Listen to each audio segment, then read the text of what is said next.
Hello friends, मैं हूं सन्मय प्रकाश और आप देख रहे हैं यूट्यूब चैनल सरकारी जॉब न्यूज़। ये 3 जून 2021 के इंपॉर्टेंट करंट अफेयर्स क्वेश्चंस हैं। कई टॉपिक है जिस पर बात करेंगे और इसका पीडीएफ भी है डिटेल में इस वीडियो के डिस्क्रिप्शन में, तो वहां से ले सकते हैं फ्री में। तो शुरू करते हैं और पहला क्वेश्चन सबसे इम्पॉर्टेंट है। राष्ट्रीय मानवाधिकार आयोग यानी NHRC, national human rights commission, उसके नए चेयरपर्सन कौन है? चेयरमैन, नए अध्यक्ष। आंसर होगा जस्टिस अरुण कुमार मिश्रा। ओके, कौन है वो? तो सुप्रीम कोर्ट के रिटायर्ड जज हैं और उन्होंने 2 जून 2021 को NHRC के अध्यक्ष का कार्यभार भी संभाल लिया। ठीक है, कब तक का कार्यकाल उनका रहेगा NHRC के अध्यक्ष के तौर पर? आप फोटोग्राफ भी देख रहे हैं इनका। तो उनका कार्यकाल जो भी पहले होगा उस दौरान उनका रिटायरमेंट होगा। ठीक है, कौन सिलेक्शन करता है? इंपॉर्टेंट बात यह है, तो प्रधानमंत्री की अध्यक्षता वाली एक हाई पावर कमेटी होती है और वो सिलेक्शन करती है। उसमें प्राइम मिनिस्टर होते हैं, होम मिनिस्टर होते हैं, राज्यसभा के उपसभापति होते हैं जो अभी हैं हरिवंश, लोकसभा अध्यक्ष होते हैं यानी अभी ओम बिरला है, राज्यसभा के विपक्ष के नेता वो भी होते हैं तो अभी हैं मल्लिकार्जुन खड़गे। ओके, तो ये मीटिंग होती है, उसी में सिलेक्शन तय होता है। हालांकि विपक्ष के जो नेता हैं राज्यसभा में, एकमात्र विपक्ष के, तो इस कमेटी के मेंबर थे, तो उन्होंने हालांकि इनका विरोध किया था। ओके, तो अब बात कर लेते हैं कि पिछले चेयरमैन कौन थे NHRC के। तो जस्टिस HL दत्तू थे। ठीक है, दिसंबर 2020 में ही उनका कार्यकाल समाप्त हो गया था और इसके बाद 5 महीने तक लगभग ये पद खाली पड़ा रहा। तो अब जो है वो इनकी नियुक्ति हुई है जस्टिस अरुण मिश्रा की। ओके, मैंने बताया सुप्रीम कोर्ट के रिटायर्ड ये जज हैं। ओके, देखिए पहले जो नियम थे कुछ साल पहले तक, उसमें ये था कि NHRC का चेयरमैन वही बन सकता है जो सुप्रीम कोर्ट का रिटायर्ड चीफ जस्टिस हो। ठीक है, लेकिन सरकार ने कुछ नियमों में फेरबदल किया, उसके बाद इनको बनाया है। हालांकि एक और बात है कि अभी बनाए जाने के बाद जो थोड़ा विवाद भी हुआ है, चूँकि इस वजह से कि एक बार जब वो सुप्रीम कोर्ट के जज थे तब उस समय उन्होंने प्रधानमंत्री नरेंद्र मोदी की तारीफ़ की थी और कहा था कि इनकी अंतर्राष्ट्रीय प्रशंसा होती है, दूरदर्शी हैं वगैरह वगैरह। ओके, तो उसके बाद इनकी आलोचना हुई थी, तो अब इनको नियुक्त कर दिया गया है NHRC का चेयरमैन। ओके, तो अगला क्वेश्चन लेते हैं, ये भी इम्पॉर्टेंट है, इजराइल के बारे में है। इजराइल के नए राष्ट्रपति कौन चुने गए हैं, कौन इलेक्ट हुए हैं? आंसर होगा Isaac Herzog. Okay, Isaac Herzog. 7 साल का उनका कार्यकाल रहेगा। 9 जुलाई को कार्यकाल शुरू होगा, 9 जुलाई को वो शपथ लेंगे, प्रेसिडेंट बन जाएंगे। अभी प्रेसिडेंट कौन है इजराइल के? तो रेउवेन रिवलिन। ओके, तो जुलाई में वो पद छोड़ने वाले हैं। उसके बाद इसाक हेरजोग वो प्रेसिडेंट हो जाएंगे। 11वें प्रेसिडेंट चुने गए हैं वो। ठीक है, इजराइल की जो लेबर पार्टी है उसके पूर्व अध्यक्ष हैं, विपक्ष के नेता भी हैं। ओके, और आपको बता दूं कि 2013 के जो संसदीय चुनाव हुआ था वहाँ पर, तो इजराइल के अभी प्रधानमंत्री बेंजामिन नेतन्याहू उनके खिलाफ भी खड़े हुए थे लेकिन हार गए थे। ओके, और इजराइल के बारे में बता दूँ, इजराइल का आप मैप भी देख रहे हैं, मेरे बगल में है। इजराइल में अभी जो प्रधानमंत्री हैं, जैसे मैंने बताया बेंजामिन नेतन्याहू, तो उनके 12 साल का अभी शासन चल रहा है, 12 साल से चल रहा है। वो लगता है कि अब उनका प्रधानमंत्री पद जो है वो चला जाएगा, क्योंकि वहाँ विपक्ष के नेताओं ने आपसी समझौता किया है और उसके बारे में न्यूज़ आ रही है कि दूसरे व्यक्ति विपक्ष के नेता जो है वो प्राइम मिनिस्टर बन सकते हैं। तो अभी 1-2 दिन में उस पर काफ़ी डिटेल आएगा तो मैं आपको बता दूंगा। ओके, आगे बढ़ते हैं। अगला क्वेश्चन है, नौसेना यानी नेवी के उप प्रमुख डिप्टी चीफ के रूप में 1 जून 2021 को किसने पदभार ग्रहण किया है? कौन बनाए गए हैं? आंसर होगा इसका vice admiral Ravneet Singh. Okay, vice admiral Ravneet Singh. ठीक है, 1 जून को प्रभार ले लिया है और इस पद पर पहले कौन थे? वाइस एडमिरल MS पवार थे जो रिटायर्ड हो गए। तो अब रवनीत सिंह जो हैं वो इस पद पर आ गए हैं। ओके, और उन्होंने नेवी कब ज्वाइन की थी? 1983 में ही ज्वाइन की थी। एविएशन विशेषज्ञ हैं और आपको बता दूं कि 2005 से 2008 तक वो इंडियन डिफेंस एडवाइज़र थे केन्या में, तंजानिया में, सेशल्स में, वहाँ भी नियुक्त किया गया था उनको। ठीक है, तो इंडियन नेवी की बात कर लेते हैं। इंडियन नेवी के अभी चीफ ऑफ नेवल स्टाफ कौन है, यानी नौसेना अध्यक्ष admiral Karambir Singh. Okay, vice chief of naval staff कौन है, नौसेना उपाध्यक्ष कहेंगे, तो vice admiral G Ashok Kumar. Okay, और तीसरे पोजीशन पे आते हैं deputy chief of naval staff. Okay, जो ये हैं वाइस एडमिरल रवनीत सिंह। ठीक है, तो आप कन्फ्यूजन मत होना कि नौसेना अध्यक्ष के बाद इनका स्थान है। नौसेना अध्यक्ष के बाद यानी चीफ ऑफ नेवल स्टाफ के बाद vice chief of naval staff होता है, उसके बाद deputy chief of naval staff होता है। ठीक है, आगे बढ़ते हैं। ये इंपॉर्टेंट क्वेश्चन है, अंडमान निकोबार कमांड के नए कमांडिंग इन चीफ कौन बनाए गए हैं? एकमात्र थिएटर कमांड है भारत का।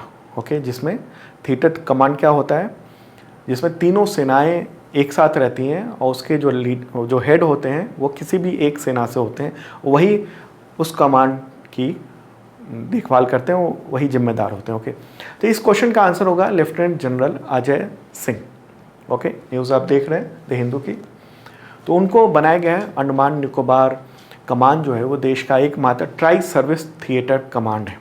ट्राई सर्विस का मतलब होता है कि आर्मी, नेवी और एयरफोर्स वो एक साथ काम करती हैं। ओके, और लेफ्टिनेंट जनरल अजय सिंह उन्हीं के नेतृत्व में ये पूरा कमान होगा। ओके, तो एक बार इस थिएटर कमान के बारे में भी आपको बता दूं, मैप के थ्रू बताते हैं आपको। तो मेरे बगल में है वर्ल्ड मैप और सामने है प्यारा भारत। ओके, तो यहाँ पर भारत का आप मैप देख रहे हैं, यहाँ तक है। अब यहाँ अंडमान निकोबार है, ठीक, द्वीप समूह है यहाँ पर, अंडमान निकोबार द्वीप समूह। तो और इनलार्ज कर देता हूँ मैं। ठीक है, तो यहीं पर थिएटर कमान है जिसका नाम है अंडमान निकोबार कमान। इसे स्थापित किया गया था 2001 में। क्यों किया गया था? ताकि साउथ ईस्ट एशिया यानी इस तरफ का जो पूरा इलाका है, ये पूरा यहाँ से यहाँ तक का इलाका, ओके, और जो स्टेट ऑफ मलक्का है, ये मलक्का की खाड़ी है, क्योंकि जो भी इम्पोर्टेंट शिप हैं वो यहीं से आते हैं, इस तरफ से होकर आते हैं और अंडमान निकोबार के पास से होकर आगे निकल जाते हैं अगर दूसरे देश में जाना है। ख़ास तौर पर चीन को, अगर चीन को अपना व्यापार करना है इस तरफ दूसरे देशों में, यानी सऊदी अरब हो गया, मिडिल ईस्ट हो गया, या फिर अमेरिका ही क्यों ना हो गया, तो उसे इसी मलक्का की खाड़ी से होकर जाना जो पड़ता है।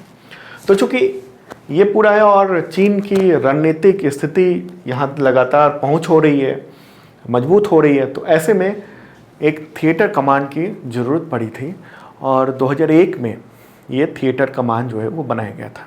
ठीक है, और इसका मुख्यालय कहाँ पर है? पोर्ट ब्लेयर में है। ये पोर्ट ब्लेयर अंडमान निकोबार में, ये यहाँ पर है। ठीक है, हेडक्वार्टर पोर्ट ब्लेयर में। तो अगला क्वेश्चन लेते हैं, इंपॉर्टेंट क्वेश्चन है। उससे पहले दोस्तों, अगर ये वीडियो पसंद आ रहा है तो लाइक बटन जरूर दबाना और तमाम दोस्तों को जरूर शेयर करना। ओके, और 2021 का जनवरी से मई तक का करंट अफेयर्स PDF अवेलेबल है, आप देख सकते हो। हज़ारों लोग ले रहे हैं, अगर आपने नहीं लिया है तो ज़रूर देखना, इस वीडियो के डिस्क्रिप्शन में डिटेल में दिया हुआ है। और 2020 का करंट अफेयर्स का बुक भी अवेलेबल है अमेजन पे, बेस्ट सेलर है, देख सकते हो डिस्क्रिप्शन में। अगला क्वेश्चन, भारतीय उद्योग परिसंघ यानी confederation of Indian industries, short में कहते हैं CII, बहुत इंपॉर्टेंट एक संगठन है। तो उसके प्रेसिडेंट कौन बनाए गए हैं वर्ष 2021-22 के लिए? इसका आंसर होगा TV नरेंद्रन। ओके, कौन है वो? तो टाटा स्टील कंपनी है, उसके मुख्य कार्यकारी अधिकारी यानी CEO और MD हैं। ओके, उनको 2021-22 के लिए अध्यक्ष चुना गया है। इससे पहले कौन थे CII के प्रेसिडेंट? तो कोटक महिंद्रा बैंक के जो MD और CEO हैं उदय कोटक, तो उदय कोटक जो है वो प्रेसिडेंट थे। ओके, और अब ये बन गए। ठीक है, इनको फोटो आप देख रहे हैं। इसके अलावा बताऊं कि पवन मुंजाल को CII का उपाध्यक्ष बनाया गया है। ठीक है, आगे बढ़ते हैं। अगला क्वेश्चन है, आरबीआई ने मई 2021 में महाराष्ट्र की किस सहकारी बैंक का लाइसेंस रद्द कर दिया है? अभी 31 मई को ही रद्द किया है, इसकी इन्फॉर्मेशन अब आई है। आंसर होगा इसका शिवाजी राव भोसले सहकारी बैंक।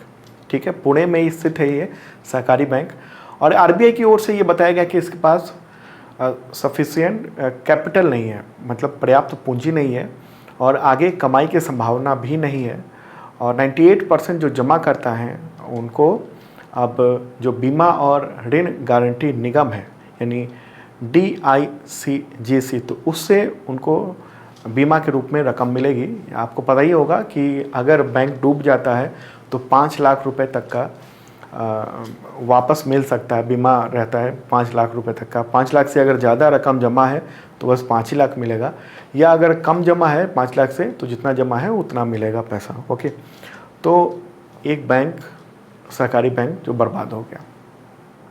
आगे बढ़ते हैं, अगला क्वेश्चन लेते हैं। ये आईसीसी रैंकिंग है, कुछ क्वेश्चन है इंपॉर्टेंट। क्वेश्चन होगा आईसीसी वुमेन T20 रैंकिंग जो मई 2021 में जारी की गई, अभी हाल ही में हुई है, तो उसमें भारतीय टीम को कौन सा स्थान मिला है टीम रैंकिंग में? इसका आंसर होगा तीसरा, 3rd रैंकिंग मिली। ओके, 27 मई को ये जारी हुआ है। ठीक है, अभी न्यूज़ में आया है। तो टॉप 5 टीम देख लेते हैं कौन कौन सी है। तो फर्स्ट पे जैसा क्वेश्चन का आंसर ये ऑस्ट्रेलिया है। ओके, सेकंड पे इंग्लैंड है, थर्ड पे इंडिया है, फोर्थ पे न्यूजीलैंड है, और फिफ्थ पे है साउथ अफ्रीका। ओके, पूरी लिस्ट आप देख रहे हैं। तो यहाँ पर एक सवाल उठता है कि T20 इंडियन टीम की कैप्टन कौन है? क्वेश्चन है, ध्यान रखना चाहिए आपको। आंसर होगा इसका हरमनप्रीत कौर। ओके, और अगर ओडीआई की बात करें, वनडे इंटरनेशनल की, उसकी टीम की कैप्टन कौन है? तो मिताली राज। ओके, आईसीसी की भी बात कर लें, चेयरपर्सन कौन है? Greg Berkeley. और सीईओ कौन है? सीईओ मनु साहनी। मुख्यालय कहाँ है? दुबई, यूएई में। आगे बढ़ते हैं, अगला क्वेश्चन लेते हैं। आईसीसी वुमेन T20 रैंकिंग में बल्लेबाजी यानी बैटिंग में टॉप पर किस महिला खिलाड़ी को जगह मिली है? आंसर आप देख रहे हैं, शेफाली वर्मा, इंडिया की। ओके, तो टॉप 10 जो बल्लेबाज हैं उसमें भारत की 3 खिलाड़ियों को जगह मिली है। ओके, तो अब रैंकिंग भी देख लेते हैं। मेरे बगल में पूरी लिस्ट आ गई, आप देख रहे हैं। शेफाली वर्मा फर्स्ट पोजीशन पे है, सेकंड पे बेथ मूनी ऑस्ट्रेलिया की, थर्ड पे मैग लैनिंग ऑस्ट्रेलिया के, फोर्थ पे स्मृति मंधाना इंडिया से, फिफ्थ पे एलिसा हेली ऑस्ट्रेलिया। ओके, और अगर 9th पोजीशन की बात करें तो उस पर भी इंडियन है, जेमिमा रॉड्रिक्स। आगे बढ़ते हैं, अगला क्वेश्चन। आईसीसी की T20 रैंकिंग में किस महिला गेंदबाज यानी बॉलर को पहला स्थान मिला है? देखिए, क्वेश्चन में मैंने मई 2021 लिख दिया है। वजह यह है क्योंकि अलग अलग मंथ में ये रैंकिंग जारी होती है, ऐसा नहीं है कि एक साल की एक बार में रैंकिंग जारी हो गई हो। तो इसलिए क्वेश्चन जो है ना वो ट्रिकी आ जाते हैं कि फलाने मंथ में क्या रैंकिंग थी, इस तरह के क्वेश्चन आते हैं। तो इसका आंसर होगा सोफी एक्लेस्टोन।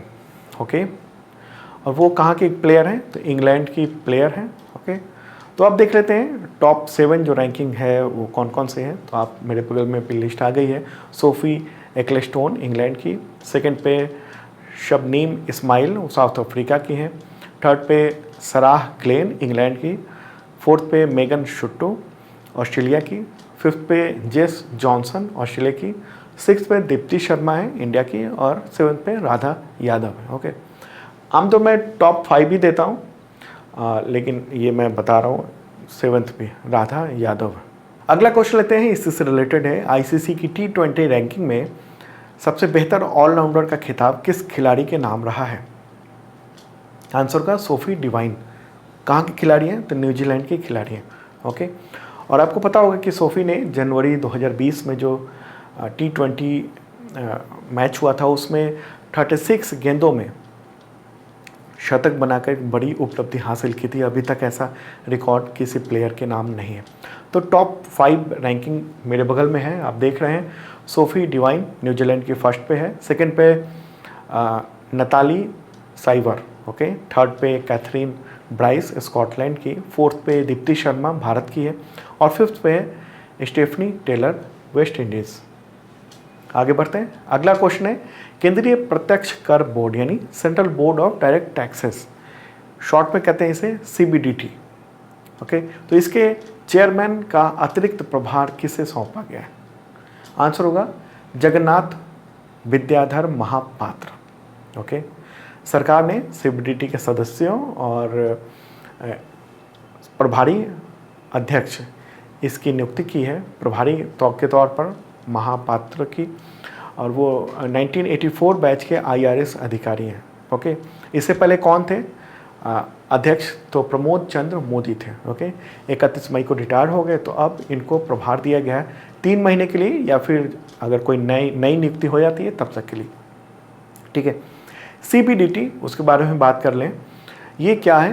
तो आयकर विभाग के लिए नीतियां बनाने का काम CBDT का है। ओके, ये संगठन वित्त मंत्रालय के अंतर्गत जो रेवेन्यू डिपार्टमेंट है उसके अंडर में आता है। स्थापना कब हुई थी? 1860 में हुई थी, अंग्रेजों के शासन के समय। आगे बढ़ते हैं। अगला क्वेश्चन, महाराष्ट्र सरकार ने मराठा समुदाय को सरकारी नौकरियों और शिक्षा में किस आरक्षण के दायरे में लाने को मंजूरी दी है? आंसर होगा EWS। Okay, economic weaker section में। ठीक है, अभी हाल ही में ये मंजूरी दी गई है, और इसके अनुसार ये होगा कि मराठा समुदाय को, महाराष्ट्र की बात हो रही है, महाराष्ट्र में सरकारी नौकरियों और शिक्षा में 10% जो आर्थिक रूप से कमज़ोर वर्ग के लिए आरक्षण है, जनरल कैटेगरी में जो EWS के लोग लाभ उठाते हैं, तो उनको, तो ये मराठा समुदाय को भी लाभ मिलेगा। ओके, देखिए हुआ ये था, आपको पता होगा, मराठा समुदाय को महाराष्ट्र सरकार ने नौकरियों में 12% और एजुकेशन में 13% का लाभ दिया था, आरक्षण दिया था।